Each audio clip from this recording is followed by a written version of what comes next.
नमस्कार।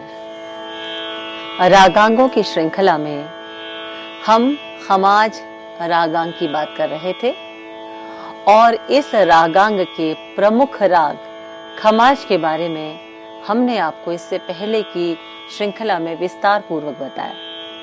इसी श्रृंखला के अंतर्गत आज हम एक अन्य राग को लेकर उपस्थित हुए हैं।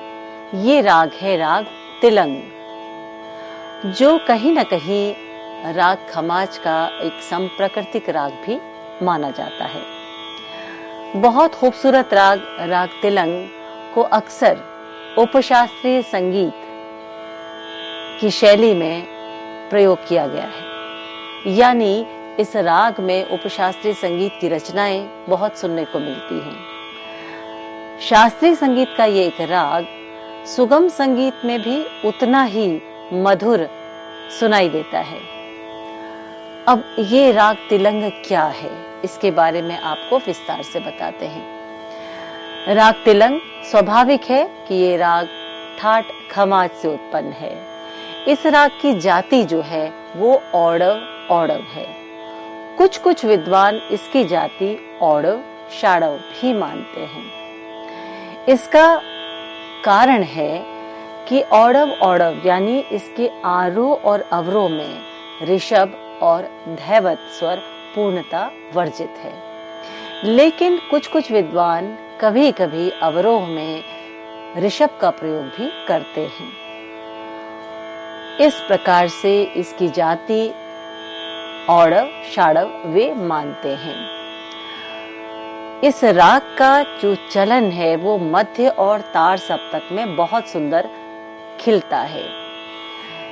ये जो राग है, जैसे मैंने आपसे कहा, उपशास्त्रीय संगीत में इस राग की रचनाएं बहुत अधिक सुनने को मिलती हैं। तो जाहिर सी बात है कि इसके बारे में थोड़ा सा हम पहले ये इस राग को थोड़ा गाकर देखते हैं कि इसके आरोह और अवरोह में कौन कौन से स्वर प्रयोग होते हैं और कैसे प्रयोग होते हैं। उससे आप इस राग के जो भाव है, इस राग का जो रंग है, उसके बारे में आप स्वतः ही आपको आभास होने लगेगा। तो हम इस राग के आरोह और अवरोह की बात करते हैं।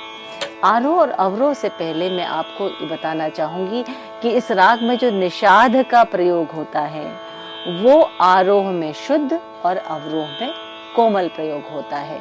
यानी निषाद के दोनों जो रूप हैं, कोमल और शुद्ध, दोनों इस राग में प्रयोग होते हैं। आरोह में शुद्ध निषाद, जैसे कि मैं हमेशा बताती हूँ कि ये एक नियम है कि किसी भी स्वर के दो स्वरूप जब किसी राग में प्रयोग होते हैं तो शुद्ध स्वरूप जो है यानी चढ़ा हुआ जो स्वरूप है वो हमेशा आरोह में होगा और उतरा हुआ स्वरूप जो है वो हमेशा अवरोह में होगा। तो इसी नियम का पालन करते हुए इस राग में यानी राग तिलंग में आरोह में शुद्ध निषाद और अवरोह में कोमल निषाद का प्रयोग होता है। इस राग का आरोह अवरोह इस प्रकार है।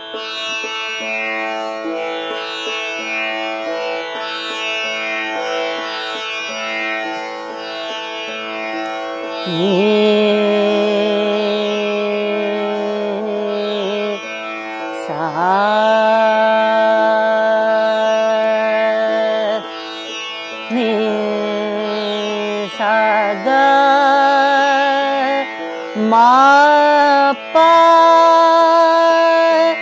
नी सा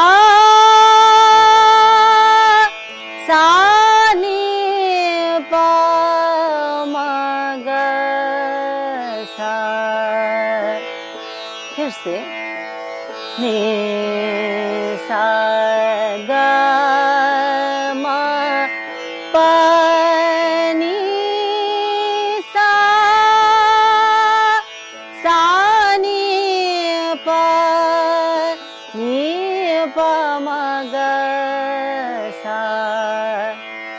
कुछ विद्वान इस राग के अवरोह में ऋषभ का प्रयोग भी करते हैं। सा नी पा मा ग रे सा, इस प्रकार से ऋषभ का प्रयोग वो करते हैं। आपको कहीं कहीं ये जो राग है, इसके जो आरोह अवरोह को मैंने गाया तो जिस प्रकार से गमगर स्वर संगति इसमें लगती है तो कहीं कहीं बिहाग का आभास होने लगता है, लेकिन वो कैसे अलग है वो इस प्रकार से। नि सा ग म प नि सा नि प म ग ग म प नि प म ग सा। तो यहाँ पर ग म ग सा नि सा ग म ग सा नि सा ग म प ग म प नि प म ग। जहाँ ये कोमल निषाद का प्रयोग होकर जिस ये स्वर समूह जहाँ प्रयोग होता है तो अपने आप वो राग बिहाग से उसको अलग कर देता है। नि सा ग म ग सा नि सा ग म प नि प ग म प नि सा नि प म ग सा। अब बिहाग में गाएंगे तो नि सा ग म ग सा ग म प नि सा नि प ग म प नि प ग म ग सा। ये बिहाग है। तो यहाँ पर जहाँ कोमल निषाद का प्रयोग होता है तो अपने आप वो बिहाग से बिल्कुल अलग हो जाता है। नि सा ग म प ग म प नि प म ग ग म प नि सा नि प म ग ग म प नि प म ग सा सा ग म प ग म प नि सा नि प ग म प नि सा नि प नि प म ग ग म प नि सा नि प म ग सा ग म प ग म प नि प म ग। गाने में ही इसका जो एक माधुर्य जो है वो अपने आप में सामने आता है। ये राग जो है इसमें गांधार जो स्वर है वो वादी है और निषाद समवादी है। जहाँ पर हम न्यास के स्वरों की बात करते हैं तो षडज, गांधार, पंचम और निषाद, विशेषकर निषाद में देखिए बहुत खूबसूरत लगता है जब उस पर न्यास किया जाता है। ग म प नि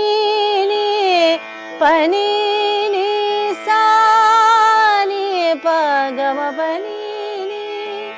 अपने आप में वो निषाद बहुत एक सौंदर्य उसका जो है वो बढ़ाता है। सा ग म प ग म प नि प म ग ग म प नि सा नि प म ग सा ग ग म प सा ग म प नि सा ग म प नि सा नि प म ग। आप देखिए कि इसका जो चलन है वो भी मध्य और तार सप्तक में अधिक है। और एक कहते हैं कि जब ये तार सप्तक के षडज की तरफ जाता है तो एक चमक आती है राग में। ग म प नि सा नि प म ग सा ग म प नि सा नि प ग म प नि प म ग सा ग ग म प। तो राग अपने आप में एक क्या कहना चाहिए कि उसका जो सौंदर्य है, उसका जो भाव है वो अपनी ओर आकर्षित किए बिना नहीं रहता। इसीलिए इस राग पर आधारित बंदिशें भी उतनी ही खूबसूरत लगती हैं। वैसे हर राग का अपना एक रंग है। राग शब्द का अर्थ ही रंग होता है। तो रंग यानी वो भाव जो हमारे हृदय को छूता हुआ उसमें एक अपना एक स्थायी भाव जो है एक कहते हैं एक अपनी छाप छोड़ जाता है। वो जो भाव है राग का वही उसके आनंद का जो है मूल है। तो हम जब इस प्रकार के रागों को सुनते हैं तो स्वाभाविक है कि कुछ मानसिक जो एक हृदय की जो स्थिति होती है वो अलग ही होती है। उसका एक आकर्षण कहें, उसका एक माधुर्य कहें, उसका जो एक आनंद जो है वो जो उसको सुनता है, जो उसको गाता है, जो उसका रियाज करता है, उसी को इसका आस्वादन होता है। तो जैसे मैंने कहा कि राग तिलंग जो है उसका आरोह अवरोह मैंने आपको बताया। अब इस राग की पहचान या इस राग की पकड़ क्या है? पकड़ शब्द जो है अपने आप में वो फ्रेज या वो स्वरों का समूह राग में जो राग की अपने राग को एकदम हम पहचानने में, उसको आइडेंटिफाई करने में हमें मदद करता है। तो वो है गम पनी पमग सा गम पनी सनी पमग गम पनी प गम ग सा। तो ये फ्रेज जहाँ भी इस्तेमाल होगा हम एकदम से पहचान लेते हैं कि ये राग तिलंग है। क्योंकि संप्रकृतिक रागों की बात करते हैं तो राग तिलंग और राग जोग जो है वो भी आपस में बहुत मिलते हैं, लेकिन राग जोग में जो है दोनों गांधारों का प्रयोग होता है, तो ये उसको एक अलग करता है राग तिलंग से। और राग जोग को गाते हुए अधिकतर विद्वान जो है वो कोमल निषाद का ही प्रयोग आरोह दोनों में करते हैं। तो बहरहाल ये जो अंतर है जोग के साथ, इसको भी विद्यार्थियों को जानना चाहिए, क्योंकि कभी कभी ऐसा होता है हम किसी एक राग को गाते हैं और उस राग को गाते गाते, क्योंकि राग ही अपने आप में इतने सुंदर राग हैं, गाते गाते हम अचानक किसी स्वर के दूसरे स्वरूप को इस्तेमाल कर ले, या हम कहें कि गांधार के हम कोमल स्वरूप को इस्तेमाल कर ले, तो वो सुनने में बहुत अच्छा लगता है। क्योंकि कभी कभी हमने ऐसे कुछ बंदिशें, ऐसी कुछ रचनाएं, ऐसे कुछ गीत सुने होते हैं जो कहीं कहीं इससे मेल खाते हुए लगते हैं, तो हम ये विद्यार्थी अक्सर सोच लेते हैं जब तक कि उनको राग का पता नहीं होता कि ये तो इससे मिल रहा है तो राग तिलंग में ही होगा, या जो भी राग गाया जा रहा है। तो उसमें क्या होता है कि वो उसको समझना जरूरी है कि क्या फ्रेज लगाकर या क्या स्वर के स्वरूप को गा बजाकर हम राग को बिल्कुल अलग कर सकते हैं। तो जब हम कोई एक राग को गा रहे हैं तो उसी के स्वरों तक हम सीमित रहें, लेकिन हाँ, उसके स्वरों को गाते बजाते समय हमें उसके आसपास के जो राग हैं उन रागों को भी जानना बहुत जरूरी है। नहीं तो हम गाते गाते उसका आनंद तो ले रहे हैं, लेकिन शायद हमें वो स्वरूप भी बहुत अच्छा लगेगा जो उसको किसी और राग की तरफ लेकर जा रहा है, और हम ये सोचेंगे कि इसी राग में प्रयोग होगा। तो ऐसे में राग की जो है, राग का हनन होता है या राग में अशुद्धता आती है, राग जो है बिगड़ सकता है और किसी और राग का स्वरूप ले सकता है। तो ये जानना बेहद बेहद जरूरी है। तो ये तो थे राग खमाज के विषय में। इस राग की जो प्रकृति है, जो नेचर है, वो चंचल है, यानी गंभीर नहीं है, चंचलता इस राग में है, माधुर्य है जैसे मैंने आपसे कहा, और न्यास के स्वर भी मैंने आपसे कहा कि षड्ज, गांधार, पंचम और निषाद विशेषकर ये न्यास के स्वर हैं। और इस राग को जो है जैसे मैंने कहा कि उपशास्त्रीय संगीत में इस राग का प्रयोग अधिकतर किया जाता है, जिसमें ठुमरी, दादरा, कजरी, टप्पा, इसमें इस राग का प्रयोग अधिकतर किया जाता है। अब इस राग के थोड़े से हम स्वरूप को समझें।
गम पनी पमग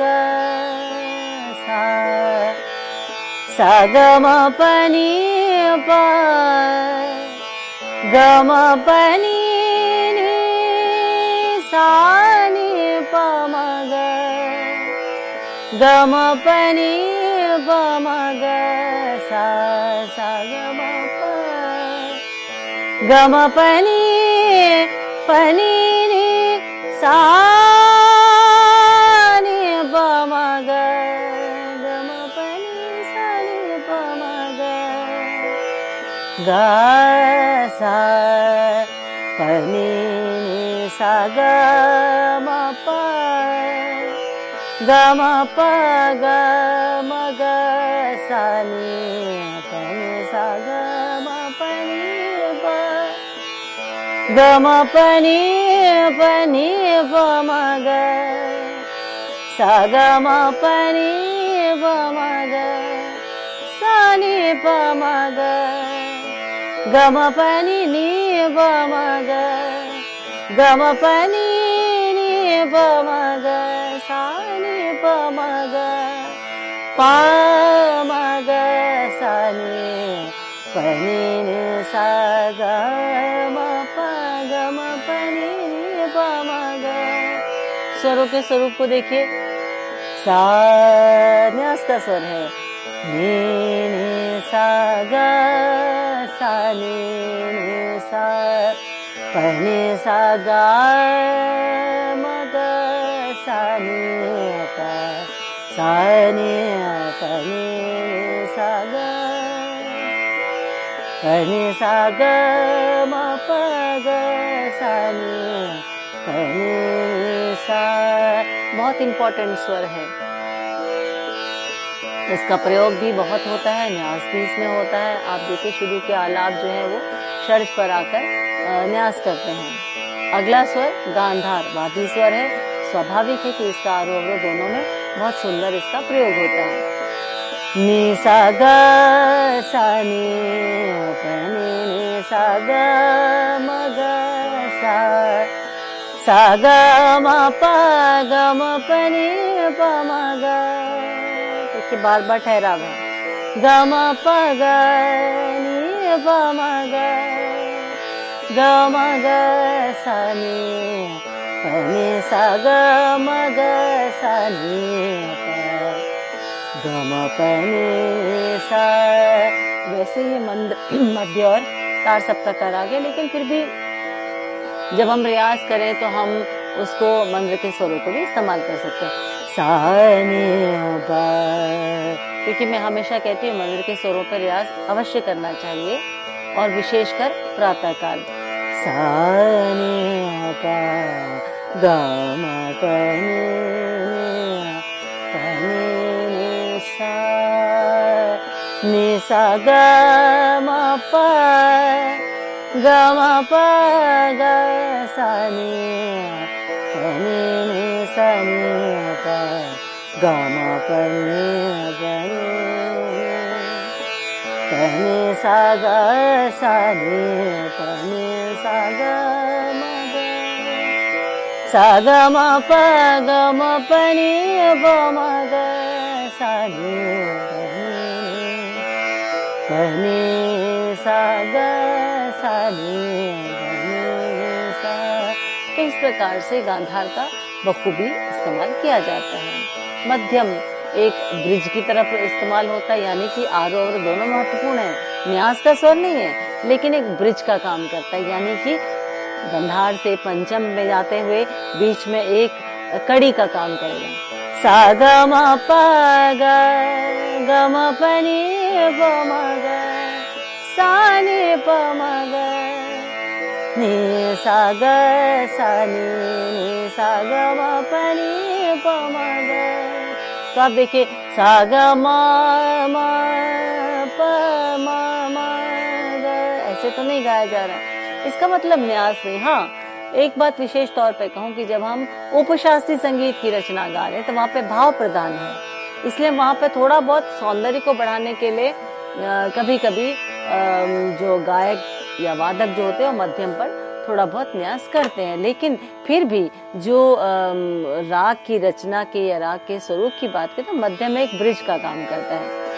सा ग म प ग म ग सा नि प नि सा ग म प नि प म ग प नि सा ग म प नि सा नि प म ग ग म ग सा नि ग म ग सा नि प नि सा ग म प नि प म ग। इस प्रकार से मध्यम का प्रयोग होता है। पंचम बहुत ही महत्वपूर्ण स्वर जिस पर कि न्यास किया जाता है। पनि नि सा। तो पंचम से निषाद का की संगति पनि सा ग म ग सा नि पनि सा सा ग म पनि प म ग। निषाद और पंचम के संग पनि नि प म ग ग म पनि नि सा नि प म ग। बड़ी खूबसूरत सी बात है कि पंचम और निषाद की संगति आरोह में शुद्ध निषाद को लेते हुए है और अवरोह में कोमल निषाद को लेते हुए दोनों बहुत ही सुंदर जो है वो प्रतीत होते हैं। ग म प प सा ग म प ग म प नि सा नि प नि प म ग ग म प नि सा नि प म ग नि प म ग सा सा नि प म ग ग म प नि सा नि प म ग सा प नि सा ग म प नि प म ग। तो ये पंचम बहुत ही जो है न्यास का महत्वपूर्ण स्वर है, इसीलिए तानपुरे पर भी मध्यम जो है प्रथम तार जो है वो पंचम पर ही मिलाई जाती है। अब इसके बाद आता है निषाद स्वर, क्योंकि धैवत तो है ही नहीं। तो निषाद स्वर सा ग म प नि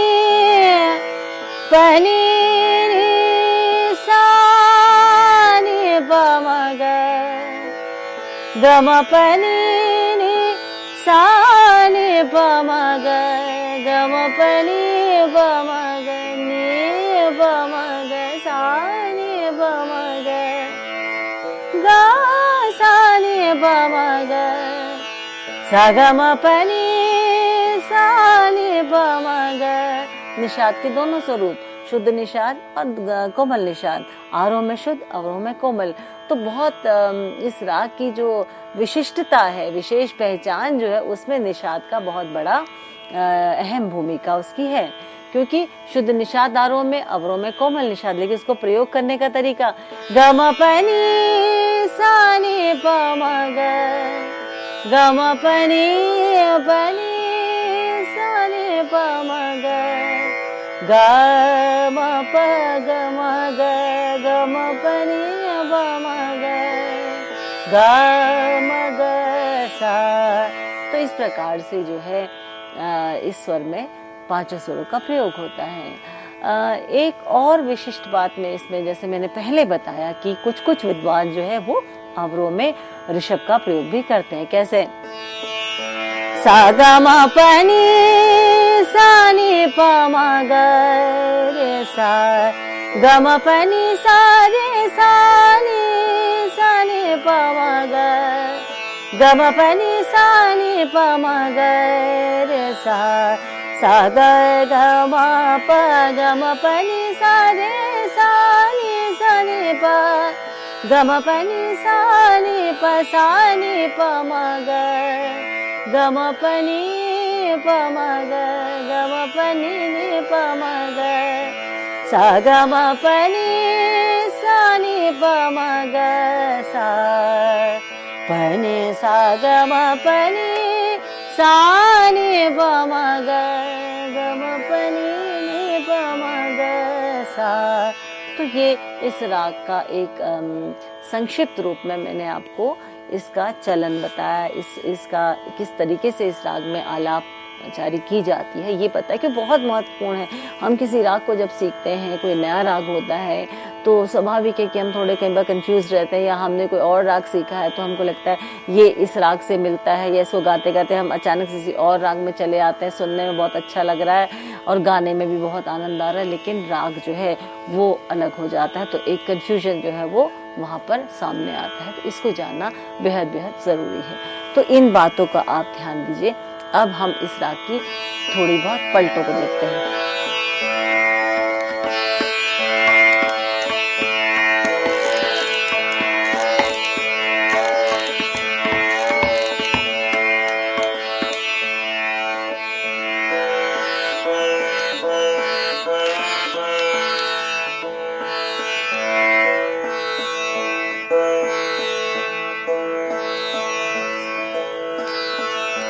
इसकी पलटे नि सा ग म ग सा।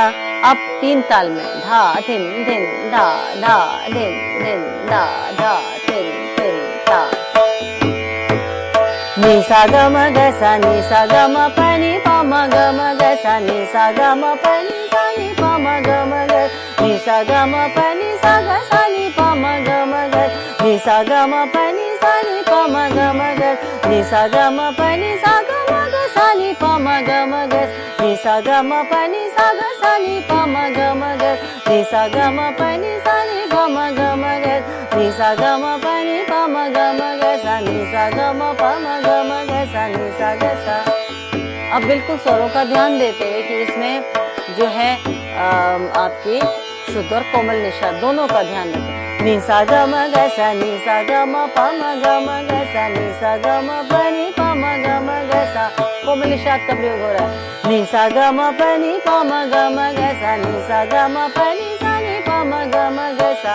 शुद्ध निषाद का आरोह में और अवरोह में, कोमल निषाद का नि सा ग म प नि सा नि प म ग म ग सा नि सा ग म प नि सा ग सा नि प म ग म ग नि सा ग म प नि सा ग म ग सा नि प म ग म ग नि सा ग म प नि सा ग म प ग म ग सा नि प ग म ग सा नि सा ग म ग सा नि सा ग म प म ग म प नि प म ग म प नि सा नि प म ग म प नि सा ग सा नि प म ग म प नि सा ग म ग सा नि प ग म प नि सा ग म प म ग सा नि प म ग म प म ग म ग सा प म ग म प म ग म प नि प म ग म प नि सा नि प म ग म प नि प म ग म प म ग म ग सा।